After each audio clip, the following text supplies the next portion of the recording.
별게 다 있는 방송 별다방.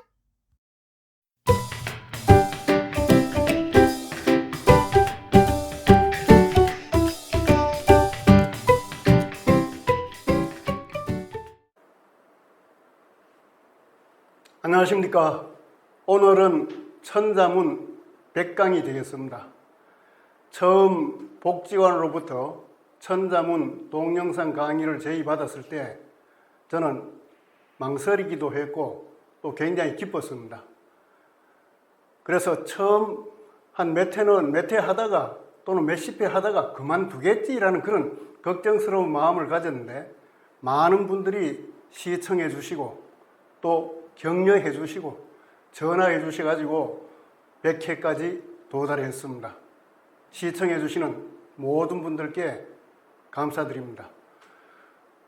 저는 30여 년 전부터 전한사가 되고 싶었습니다. 포한사. 종교를 전도하는 사람을 전도사라고 하죠.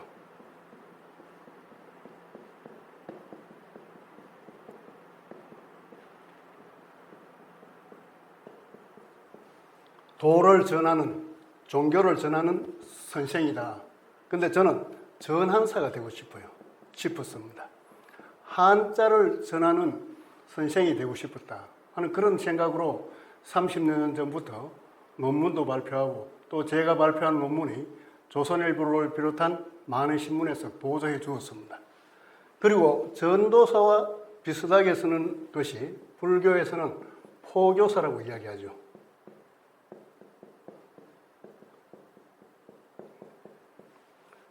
근데 저는 여기에서 또 교자를 한으로 바꿔서 포한사, 한자를 포교하는 사람이 되고 싶었습니다. 그런데 30년 전에 그때보다 지금이 더 한자가 사용되지 않는, 한자가 죽어버린 그런 시대에서 제가 천자문을 가지고 계속 외치고 있습니다. 그런데 한자는 부활하지 않는다는 겁니다. 중학교 한문 시간에 한자를 한 학기 가르치는데 또 두 학기 가르치는 학교도 있습니다. 그런데 한문 시험에 한자로 쓰라는 것이 없어요. 그냥 줄긋기 하고 맞는 것이 뭐냐? 찾는 것밖에 없다는 겁니다. 이런 교육을 해서는 한자가 부활할 리가 없습니다. 그래서 저는 중고등학교에서 한자 교육을 철저히 잘 해주실 것을 많은 선생님들께 당부드리고 싶습니다. 전자는 전할 전자입니다. 사람이 전하는 겁니다. 사람이 오로지 하는 것이 오로지 전자. 사람이 오로지 하는 것이 전하는 것이다. 도도자, 길도자, 도도자입니다. 요거는 시험시험 갈 착자 위에 머리 숫자가 얹혀 있습니다. 도라는 것은 뭐냐? 머리를 얹어가지고 가야지 도를 깨칠 수 있습니다. 또 길을 갈 때도 시험시험 길을 가더라도 머리도 생각하면서 길을 가야지 제대로 길을 바로 갈 수 있다는 거죠. 사자는 스승사자입니다. 스승사자는 언덕, 흙무더기 퇴, 요 자체만 하면 흙무더기 퇴자와 같습니다. 흙무더기 퇴. 또 언덕부의 약자라고도 볼 수 있죠. 그리고 두를 잡자. 이것은 두루다.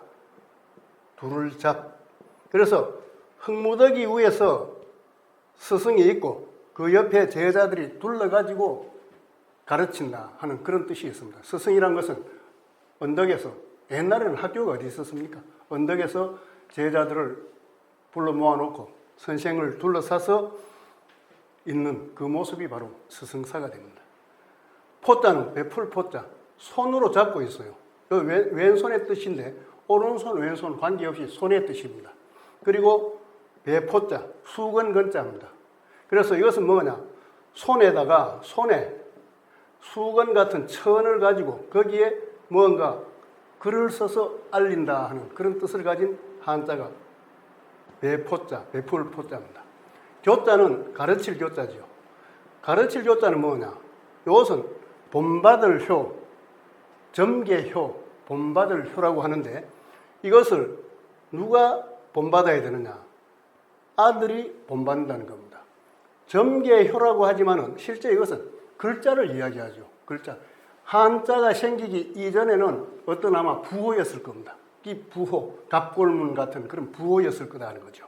그것을 자식이 배운다는 겁니다. 배우는데 어떻게 하느냐? 오른쪽에는 칠복자가 있습니다. 칠복자가 다른 글자하고 결합할 때 오른쪽에 오는데 이것을 등불을 문이라고 이야기합니다. 그런데 이것은 때린다는 뜻이 있어요. 손에 회초리를 쥐고, 전복자, 회초리를 쥐고 배우는, 공부하는, 본받는 자식들을, 학생들을 때린다라는 그런 뜻을 가진 것이 바로 교자입니다. 그래서 가르칠 교는 반드시 무엇이 있어야 되느냐? 회초리가 있어야 된다.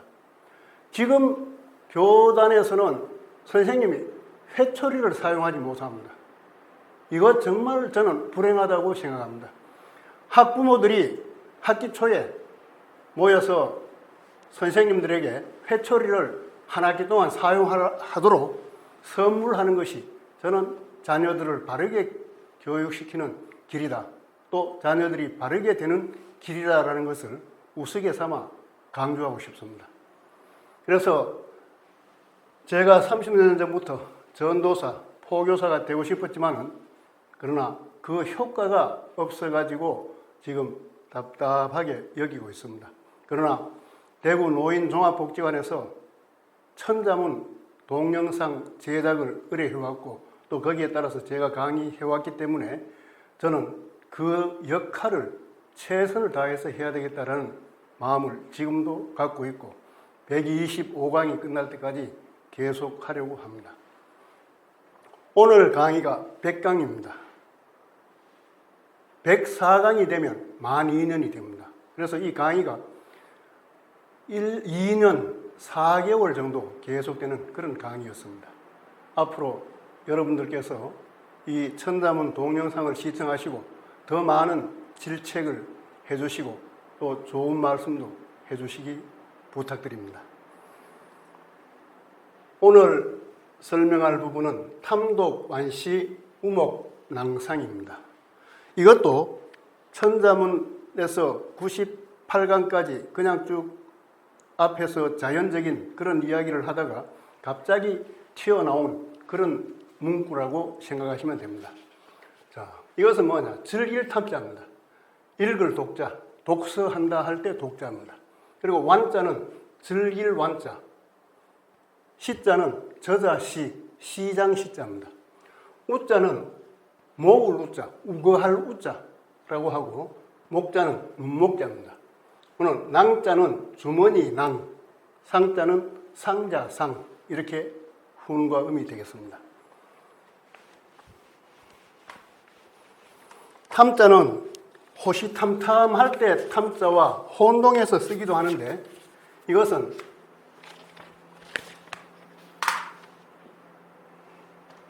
문목자를 쓰면 노래볼 탐자가 되고 이것은 귀로서 듣고 즐긴다라는 그런 뜻을 가지고 있는데 귀자를 쓰고 그 다음에 망설일 유,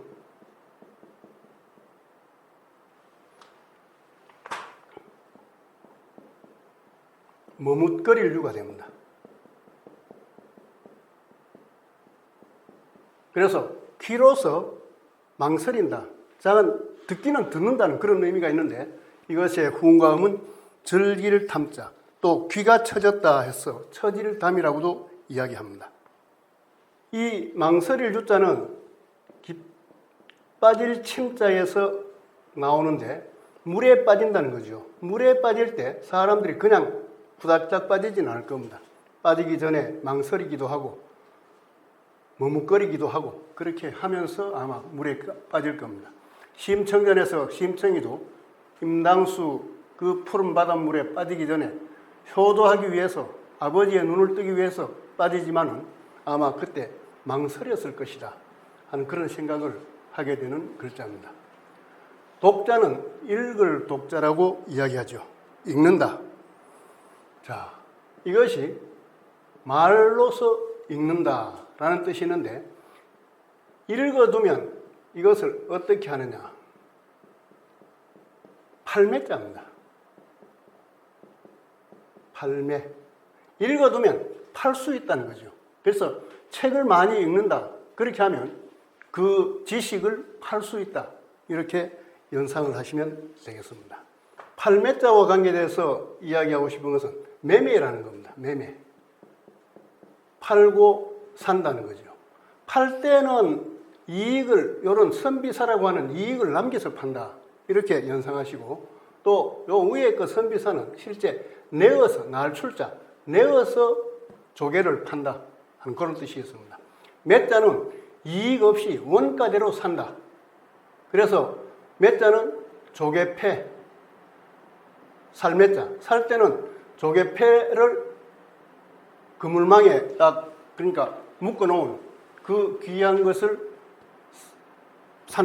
산다는 거죠. 그래서 이것은 원가로 사기 때문에 위에 아무 것이 없다. 이렇게 해서 혼동을 방지할 수 있습니다. 완자는 가지고 놀 완, 즐길 완자입니다. 즐긴다는 것은 익힌다는 뜻이 있습니다. 익힌다. 익히는데 어떤 것을 익히느냐? 으뜸되는 것을 익히는 겁니다. 자, 익힐 습자는 위에 기두자가 있습니다. 새의 털이란 날개라는 거죠. 기두자. 그래서 이 기두자를 중국에서는 이렇게 올려서 씁니다. 이것이 중국과 우리나라의 차이입니다. 글씨 모양의 차이죠. 그러나 똑같이 기두자입니다. 기두자인데 이 깃은 쭉쭉 펴야지 날 수 있죠. 날 수 있는데 이것은 깃을 오그리는 그런 모습입니다. 날지 않는 상태의 깃이다. 이것은 나는 상태의 깃이다. 날개다. 이렇게 연상하시면 되겠습니다. 그러면 익힐 습자는 날기를 나는 것을 익힌다는 거죠. 나는 것을 익힌다. 그러면 언제 익히느냐? 밝을 때 익힌다는 겁니다. 햇볕이 나 있을 때 새가 나는 것을 익힌다. 어미새가 나는 것을 새끼 새가 보고 익힌다라는 그 뜻이 이 익힐 습자 속에 들어있습니다. 그리고 으뜸원자는 우뚝할 올이라고 이야기합니다. 이것은 우뚝할 올. 그리고 이 우뚝하게 서 있는 이 위에 딱 첫 번째 되는 사람이 딱 앉아 있는 그 모습입니다. 그러니까 이것이 으뜸원이다, 첫째다라는 그런 뜻을 가지고 있습니다. 그래서 즐길 완자라는 것은 익히는데 으뜸되는 것, 가장 좋은 것을 익힌다 하는 그런 뜻을 가지고 있다고 연상하시면 되겠습니다. 즐긴다, 익힌다. 자, 저자 시자.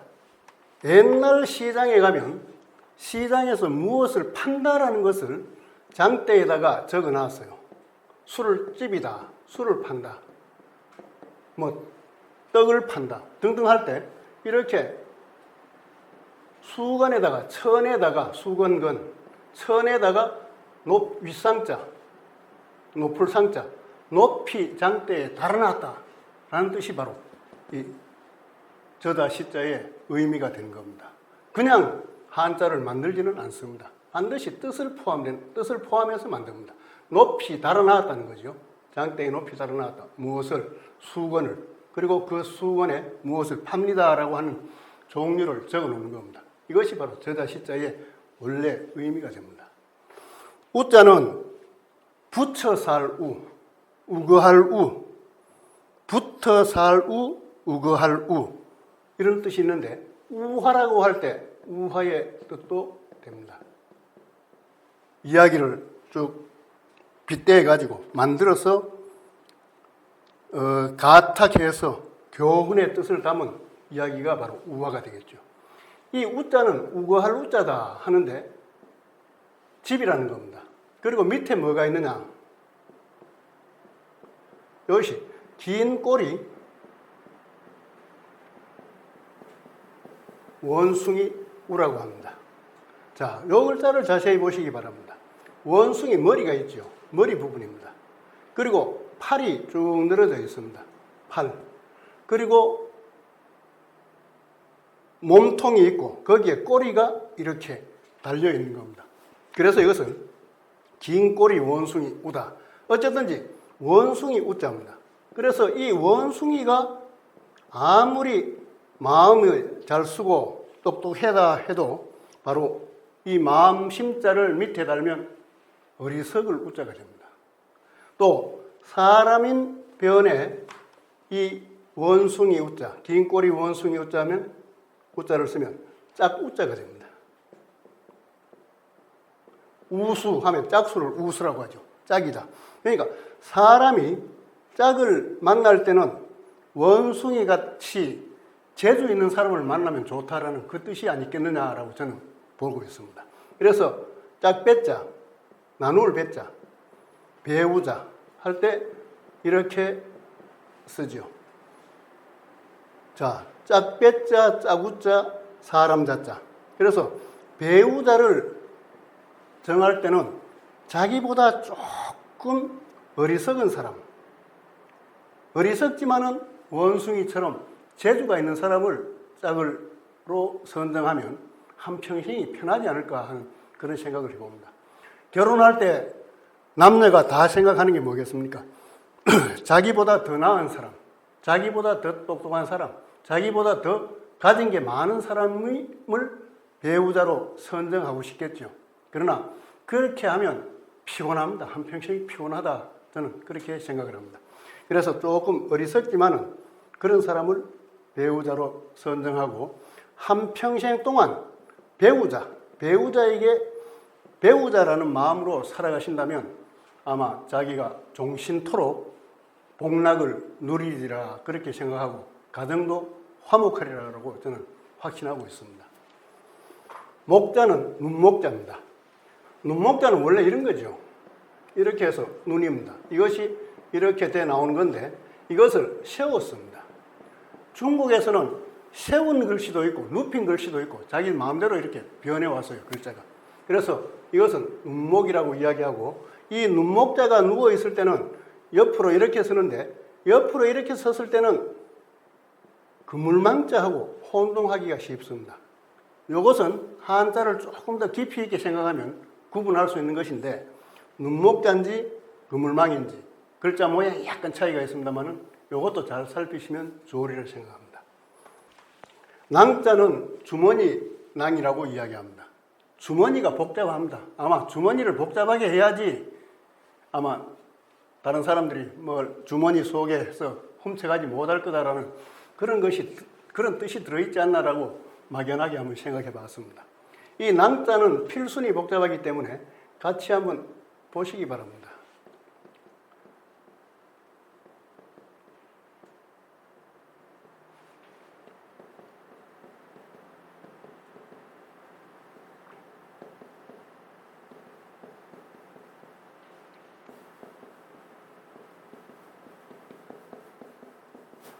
자, 이때는 이것이 주머니라고 봐야 되겠죠. 주머니다.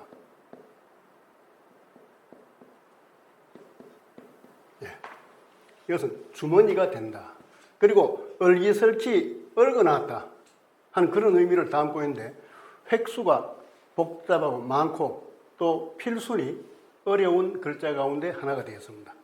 제가 천자문을 강의하면서 쓰는 필수는 해서체 필순이 아니고 한자는 해서체로 소개해서 정자를 가르칩니다. 정자를 가지고 설명하지만은 필수는 초서체 필순으로 설명을 하고 있습니다.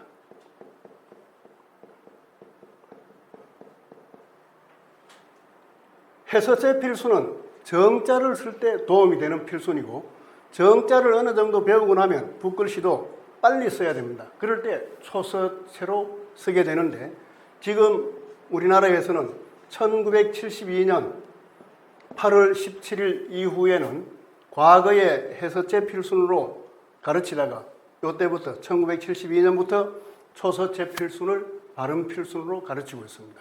그러나 조선일보에서 나오는 한자 학습서 이런 것을 보면 아직도 해서체 필순으로 되어 있는 것이 많이 있습니다. 이것을 고치라고 여러 번 이야기했는데 아직까지 고치지 않고 있습니다. 그래서 현재 교육부에서 인정하는 초서체 필순으로 저는 지금까지 설명을 해왔습니다. 그리고 천자문 속에 있는 많은 한자가 정자가 아닌 것이 많이 있어요. 특히 한석봉 천자문 이런 것에는 약 한 200여 자가 정자가 아니고 속자, 이체자로 되어 있습니다. 이런 것도 지금까지 강의하면서 바로 잡았습니다.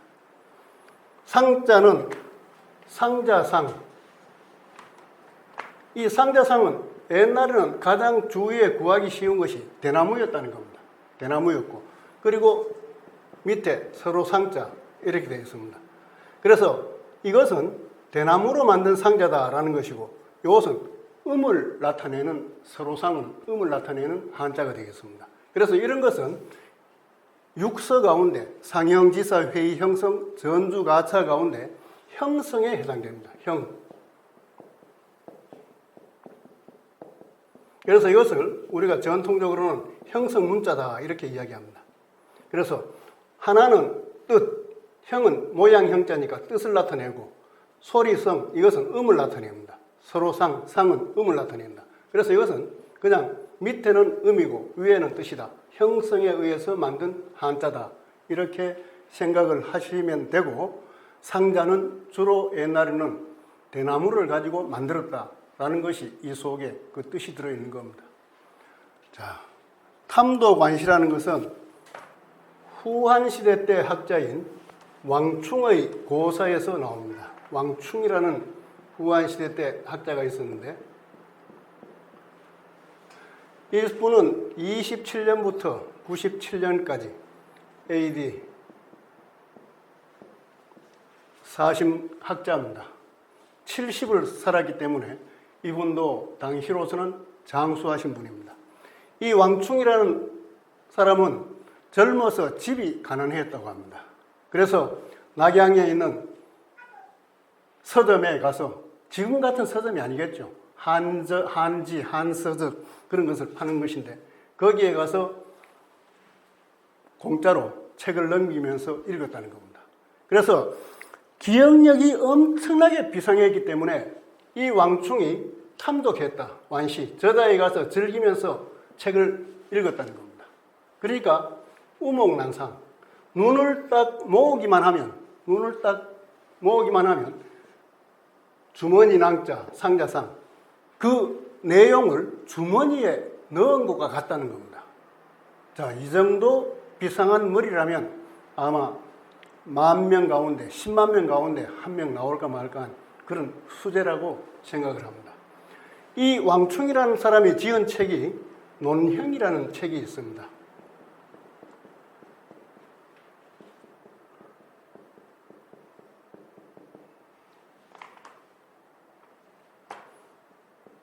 논형이라는 책인데, 논할 논자, 저울 때 형자입니다.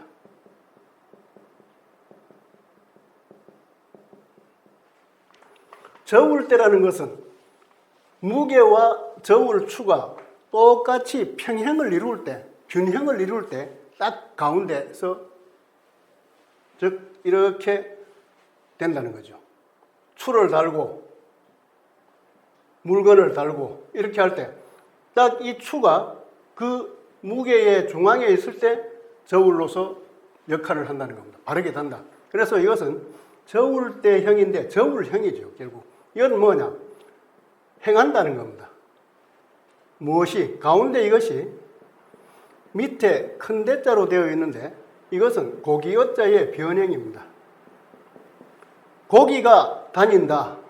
고기가 다닌다 라고 연상하시면 됩니다. 고기가 물속을 다닐 때 위로 뜨기도 하고 밑으로 내려가기도 할 겁니다. 그러나 고기는 물속에서 옆으로, 저울 때처럼 옆으로 다닌다라고 아마 이 왕충이라는 사람은 생각을 했고, 옛사람들은 그렇게 생각을 했을 겁니다. 그러니까 논했다. 저울 때에 물건을 다는 것처럼 아주 공평하게 논했다라는 뜻으로 책 제목을 논형이라고 했습니다. 그래서 이 가운데 있는 것은 고기의 꼬리인데, 이것이 점으로 치면, 이렇게 하면 길어지죠. 그래서 이것을 큰 대자로 변형시켜서 지금까지 사용하고 있는 겁니다. 그래서 한자는 모양을 보고 그것이다 라고 해도 관계는 없는데 변행이 됐다 하는 것도 생각하신다면 한자에 대한 이해를 더욱더 깊게 할 수 있으리라 생각합니다. 자, 다시 한번 설명하면 왕충이라는 선비는 젊었을 때 책 읽기에 빠져가지고 탐독, 책 읽기를 즐겨가지고 시장에서 이것을 더욱더 즐겼다는 거죠. 그래서 어떤 분의 설명을 보면 시끄러운 시장의 서점에서 책 읽기를 즐겼다. 책 읽기를 즐겼다. 이렇게 됩니다. 완시, 시장을 돌아다니고 하면서 으뜸되는 그런 책을 읽기를 즐겼다. 그리고 이 왕충은 눈을 딱 머물면, 눈이 딱 가면 바로 그 내용을, 책의 내용을 상자 속에 넣은 것과 같았다는 겁니다. 사람이 태어나서 또 자기의 노력에 의해서 이렇게 머리가 좋으면 얼마나 행복하겠습니까? 저는 천자문 강의를 하면서 수십 번을 보고 또 다른 책을 여러 번 참고를 해도 정확한 풀이가 안 될 때가 있습니다. 그것은 제가 본 책들 속에서도 그렇게 나타나고 있어요. 그래서 이 천자문에 관심이 있으신 분은 다른 책도 참고해가지고 제 이야기를 보신다면 아마 더욱더 깊은 천자문 이해가 되리라 생각합니다. 오늘 100회 천자문 강의를 했습니다. 그러나 실제로는 99회입니다. 그래서 이것도 100회라고 해도 큰 문제는 없습니다. 말로서는 통합니다. 99살을 사신 분을 백수라고 이야기합니다. 백수. 그러니까 이것은 100백자에서 한 획이 빠졌기 때문에 99세라는 뜻이 있습니다. 99세. 그래서 제가 하는 이 천자문 강의도 100강이다 해도 이렇게 쓰면 아마 99번째 강의다라고 아마 연상이 됐으리라 생각합니다. 99세는 백수. 100살은 뭐냐? 100살은 상수라고 합니다. 윗상자, 목숨 숫자. 그래서 100살은 상수라고 하고 있습니다. 그래서 저는 오늘 제 강의가 99회, 실제로는 천자문의 99강째에 해당되지만은 100번째 강의라서 여담삼아 이 이야기를 해봤습니다. 날씨가 너무 더워가지고 고생들 하시는데 이 하늘이 주는 이것도 더위도 사람에게는 좋은 복이고 기회라고 생각하신다면 남은 여름도 지혜롭게 보내실 수 있으리라 생각합니다. 감사합니다. 좋아요와 구독 눌러주세요.